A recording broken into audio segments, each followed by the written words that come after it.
आगे आते हैं भारतीय साक्ष्य अधिनियम की धारा 58 अभी तक आपने 57 में पढ़ा था प्राइमरी एविडेंस, और अब इस 58 में देखेंगे हम लोग सेकेंडरी एविडेंस या द्वितीयक साक्ष्य। तो इस धारा में दस्तावेजी साक्ष्य के रूप में द्वितीयक साक्ष्य को परिभाषित किया गया है कि सेकेंडरी एविडेंस क्या होगा। तो द्वितीयक साक्ष्य को परिभाषा है न्यायालय के निरीक्षण के लिए प्रस्तुत की गई दस्तावेज जो प्राथमिक साक्ष्य अथवा मूल नहीं है। मतलब जो आपने सेक्शन 57 में पढ़ी प्राइमरी एविडेंस वो नहीं है और मूल भी नहीं है। मूल का मतलब ओरिजिनल नहीं है। उसके अलावा जितनी भी एविडेंस है वो सबकी सब सेकेंडरी एविडेंस है।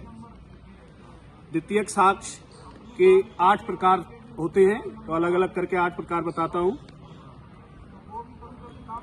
नंबर 1 है तस्मिन पश्चात अंतर्विष्ट उपबंधों के अधीन दी हुई प्रमाणित प्रतियां। तो तस्मिन पश्चात का मतलब है इसके बाद, जो उपबंधों का मतलब है प्रावधान अंतर्विष्ट है, मतलब इसमें दिए गए हैं के अधीन दी हुई प्रमाणित प्रतियां। जैसे कोई एक ओरिजिनल आपकी हाई स्कूल की मार्कशीट है और उसकी आप फोटो स्टेट करते हो और किसी से उसे अटेस्टेड करा लेते हो, प्रमाणित करा लेते हो, तो वो सबकी सब सेकेंडरी एविडेंस है। नंबर 2, मूल से ऐसी यांत्रिक प्रक्रियाओं द्वारा जो प्रक्रियाएं स्वयं ही प्रति की शुद्धता सुनिश्चित करती हैं बनाई गई प्रतियां तथा ऐसी प्रतियों से तुलना की हुई प्रतिलिपियां। जैसे आपको अपना अगर थोड़ा सा याद हो कि जब भी हम किसी सर्विस में के लिए अप्लाई करते थे तो उसमें जो डॉक्यूमेंट्स लगाते थे तो उसमें एक लिखा रहता था कि अटेस्टेड कॉपी लगाएं।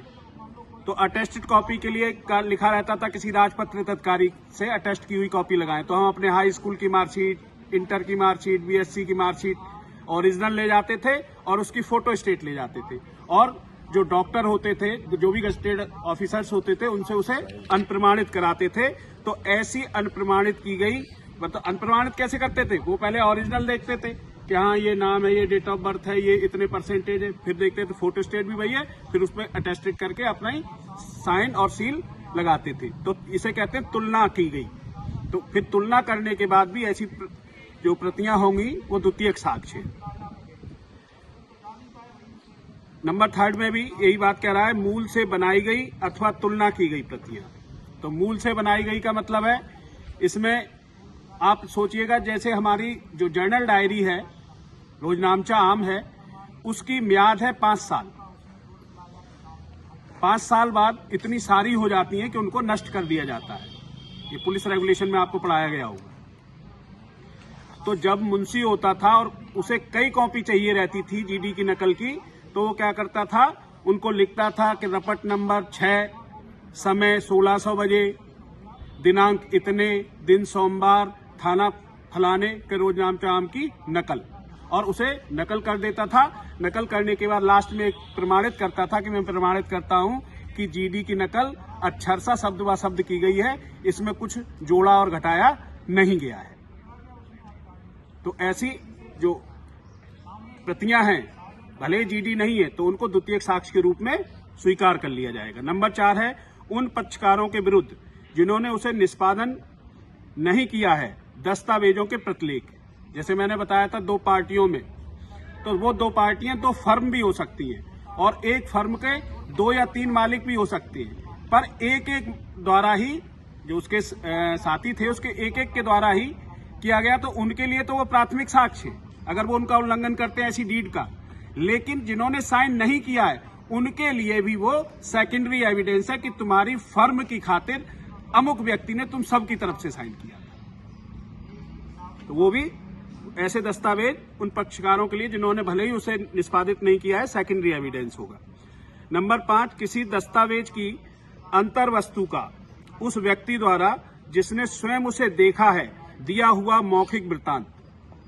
जैसे मान लीजिएगा मैंने एक घटनाक्रम देखा, अब घटनाक्रम हमेशा तो होता नहीं रहेगा, और मैं उसका आई विटनेस हूँ, चश्मदीद गवाह हूँ। न्यायालय में अगर मैं जाता हूँ और बताता हूँ साहब मैंने देखा पूरब की तरफ से फलाने आ रहे थे, पश्चिम की तरफ से फलाने आ रहे थे, फिर उन्होंने ये कहा, ये घटना हुई, ऐसे मारपीट हुई या आगे क्या घटना हुई, इस चीज का वृतांत, मतलब मैं ये पूरी लाइव स्टोरी जो मैंने तो देखी आंखों से, मैं आई विटनेस हूं, लेकिन वहां सुना रहा हूं, तो मेरा ये सुनाना वहां क्या हो गया, सेकेंडरी एविडेंस हो गया।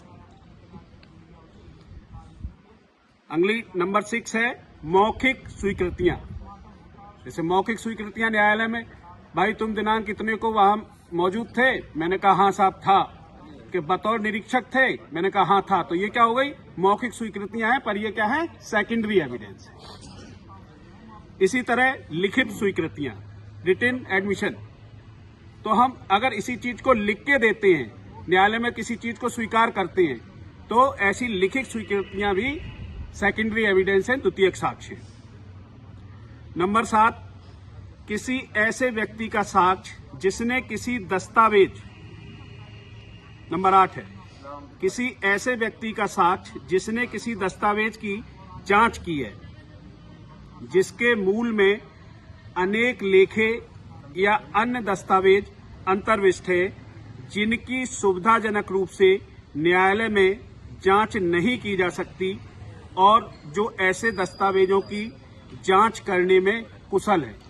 जैसे इससे पहले आपने देखा, मैंने बताया था कि कोई लेटर की हैंड राइटिंग एक्सपर्ट से पता करवानी है कि ये अमुक व्यक्ति द्वारा लिखा गया है कि नहीं, तो हम उसके ऐसे लिखित अभिलेख लेते हैं जिसका पहले से सर्टिफाइड हो कि ये इसकी स्कूल की कॉपी है, इसी ने लिखी होगी, ये इनकी बीएनएस की कॉपी है, ये इसी ने लिखी होगी, और उस लेटर को उससे मिलान करते हैं, और उस मिलान के बाद जिस रिपोर्ट के संग वो ऐसा एक्सपर्ट, हस्तलेख जो है हैंड राइटिंग एक्सपर्ट है, अपना स्टेटमेंट देता है, तो ये वो मिलान कोर्ट में तो नहीं कर सकता था, तो लेकिन वहां आके ये बताता है कि मैंने मिलान कर लिया है। जिन तकनीकों से वो करते होंगे उन तकनीकों से दोनों की राइटिंग 99% मिलती है। इसका मतलब ये लेटर भी उसी व्यक्ति द्वारा लिखा गया है जिसके द्वारा ये प्रमाणित लेख लिखा गया है। इतनी बात समझ में आई? तो ये थी धारा आपकी 58। ओके।